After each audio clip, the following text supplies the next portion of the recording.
All right, so I spent the evening stripping this block to a reasonable level. I mean, I shouldn't say strip. Took the manifold off. This is the junk pile. Everything that doesn't need to be on the car. Or on the engine, I should say. Thought it was pretty interesting. This thing doesn't look like it was touched besides the oil separator plate. So I'm assuming this had a trans done or something right before they parted it out. Either way, the engine looks okay. You can tell it doesn't have like too many miles on it, but it was definitely a northeastern car. But yeah, sweet.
All right. The production value just isn't there, but whatever. I'm trying my best. Well, I shouldn't say that. Anyway, cylinder head off. This engine is actually really clean. Like I said, I'm actually very impressed at how well it came apart. Besides a couple broken bolts underneath for those, I think they're transmission lines. I don't know. Those broke, but otherwise everything else has been a breeze. A lot less intimidating than I thought it would be, which is pretty cool. So this should go back together very well. One of the things I thought was pretty interesting about taking this thing apart, the timing marks typically on an EJ would determine that the pistons are halfway through their stroke. That way they're all protected from the hitting the valves when you're rotating the cams and such. Cylinder 1 on the EG33 is top dead center, like you would, set timing for some Joe Schmo engine. That's pretty weird. Aside from that, if I can control my gimbal here, valve cover, honestly pretty clean for how kind of crusty the bottom of this engine was. So I'm gonna try and wire wheel it or polish it. Well, not polish it, but I'll clean it up, make it look okay. This is the box of junk. If anyone needs any of the crappy accessories that are not required to run this engine with a standalone, let me know. I don't need them, and I'd rather not throw them out. box of timing covers, bolts, whatever I took off so far. Hopefully I have this separated pretty okay. Obviously, I'm not going to throw anything out until my engine's together and running. And the intake manifold I took off. That was a really fast time lapse. I thought it would go slower, but whatever. So I'm going to shave off all the crap I don't need, depin most of the harness, and cut out all the ignition stuff. So my gimbal could cooperate here. Come on, come on. I have the other head to take off yet, and I don't know if I'll get that up today. That was kind of more work than I feel like doing. My, come on. Shout out to Isaac at Speed EFI, or honestly whoever made this harness. Pretty nice. I have a 2-foot harness in the car right now that will not reach the engine bay. That's an 8-foot harness. My plugs, connectors for the LS2 coils came. So all the parts are here for the most part, unless I missed something. So, decent.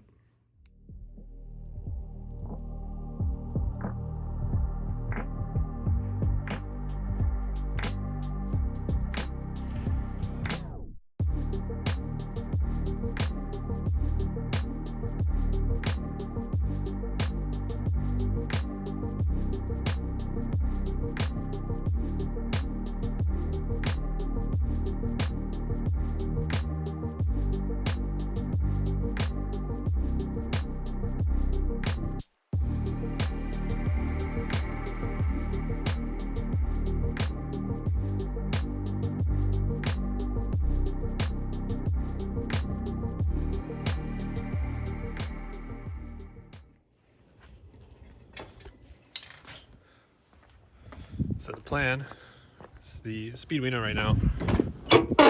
Ooh, that's awesome. The speed we know is currently mounted, as some of you know, in here. I'd like to keep it there. So I bought the 8-foot harness. I'm assuming this is how much I'll need to get that up into there. Probably more. But it should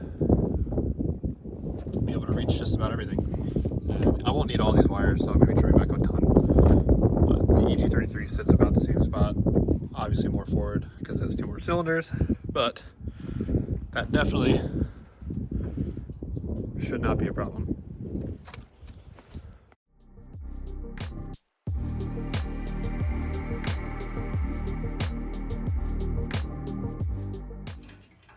What? He wants to smoke a Cheyenne so bad he can't hold the camera. Now he's pulling on his hog over there. You're gonna have to edit the audio, obviously. Yeah, I knew that from the start.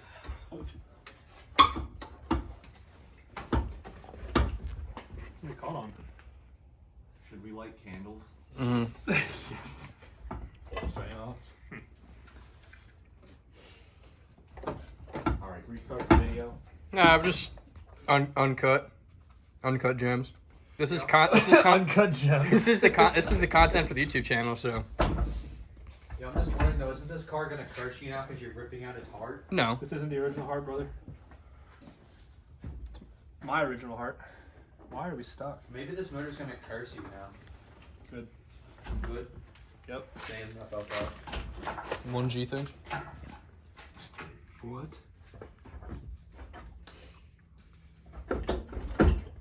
Did you take the torque converter bolts out? Stop.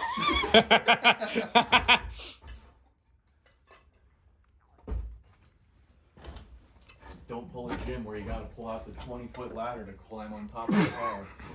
He did that? Oh yeah, he's done Oh that my before. god. Did Chad do that too? What an animal. Gym time is a man to be, How many head forced to be reckoned with. or how many head bolts has Chad snapped since I've been there? 69, 420. Other than ones that Shut the fuck up, Alex. Well, I don't think he's done any since. Alright, so we got some ground strappage. There's actually a ground strap. One like right on my lap. You just track your battery cable a bit, buddy. Didn't you have to finish that ascent that I had going for completely too? You can cut it. I got the number. I'll just have a Corvette half apart on the left. Be like, yeah, I'm quitting. Sorry. See you guys. Just leave. We'll watch outside and leave. Go faster. Oh yeah. Just bounce it, baby. Wow, that crossover looks like death. Oh my gosh. Looks like every Subaru Crosstrek. Or yeah, Every Subaru Crosstrek. you know what I meant. Crossmember, whatever the fuck. Oh. Wait, no. No. Ta-da. Nice. Ah, just as a Subaru should be. So fine. You like that? I like the Molly filter. Stonks. Can I put that on my BMW? What is all that, Alex? Can't tell you. I like the cut of Nice suit, dude. I don't know how to work a You phone. can't because it's cinematic mode. Wow. You can just snap that. All right, I've done an awful job trying to keep this build updated. I hate saying build, but whatever. Finally working on the engine again. The car has been all torn apart. I have the new BRZ Trans starter modified. I cut the starter hole, I guess you want to call it, flange. The starter flange, I cut that off the old 5-speed that was in the car at one point, and I welded that to the BRZ Trans. So no more playing starter games. It's done. Whatever. The head studs came in from where did I order those from? I don't remember. I'll probably bring it up later. Those finally came, so we can proceed with the engine build, which is sweet, and it just kind of sucks. I want it to be done. I remembered Gripwell Garage. They're the ones that piece together a couple ARP kits to make a correct kit for the EG33, which is pretty freaking sweet. So, like I said, this is the old Trans. Yes, I did cut that much out of the bell housing. Yes, it did actually work. And yes, it sucked. And here is the mighty, almighty 22E that just will not die. I pulled it out. I'm not inspecting it. I don't care. It's good. Just gonna sit, be my trophy. But yeah, here we are. I'm now cleaning the deck surface for the driver's side, or the left side head. Pretty sweet.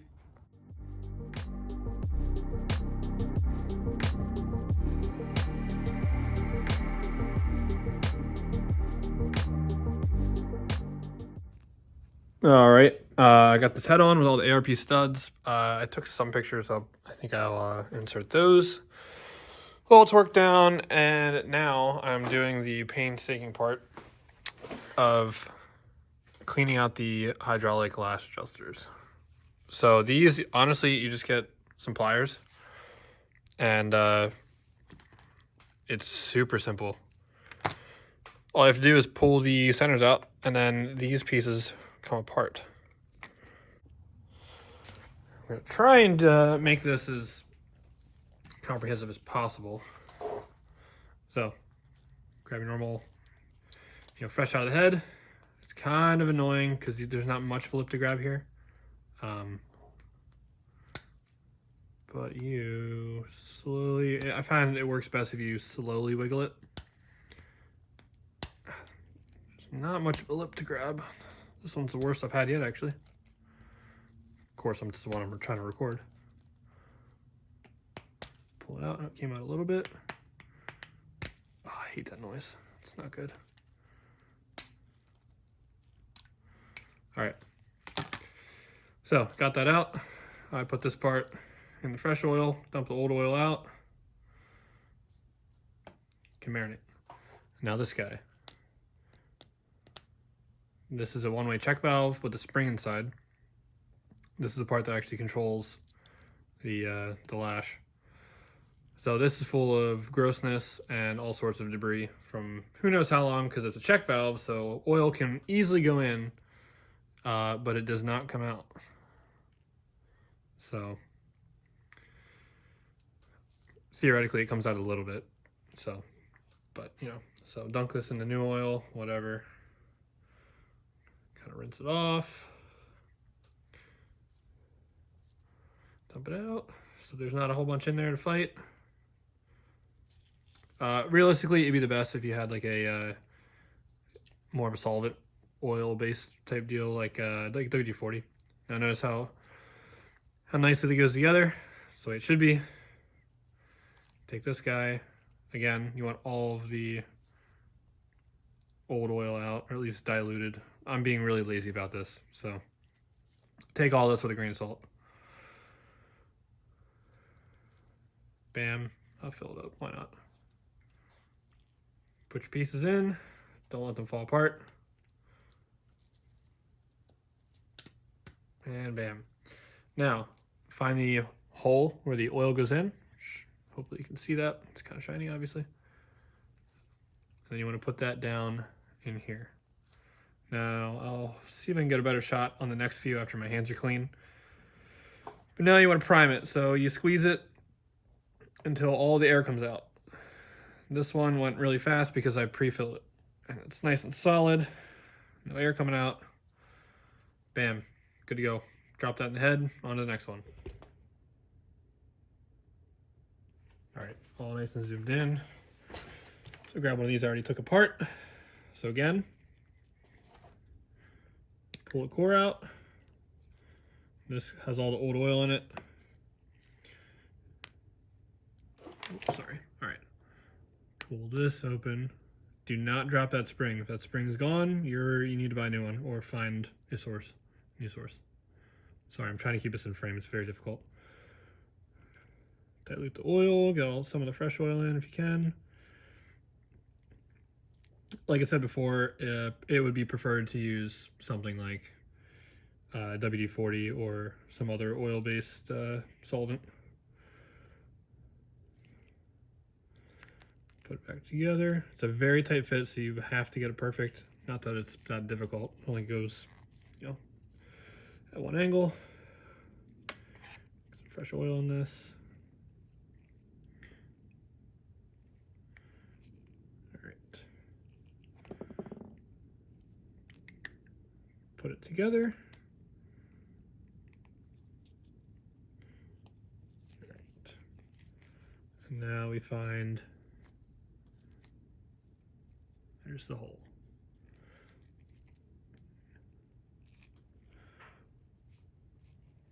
See the bubbles coming out? Got to bleed all the air out. Now this is what happens when you first start a car up, and these are brand new. They will just clack until they're full. Enough oil pressure gets in there. So you just got to keep going. Your thumb's gonna get tired, your finger, whatever you're pushing with. But yeah, this is the method.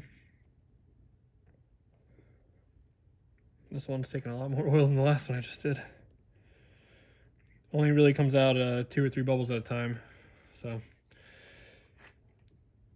yeah, like I said, you don't have to bleed these this way, but it makes your initial startup much more quiet. So of course there's many ways to do everything.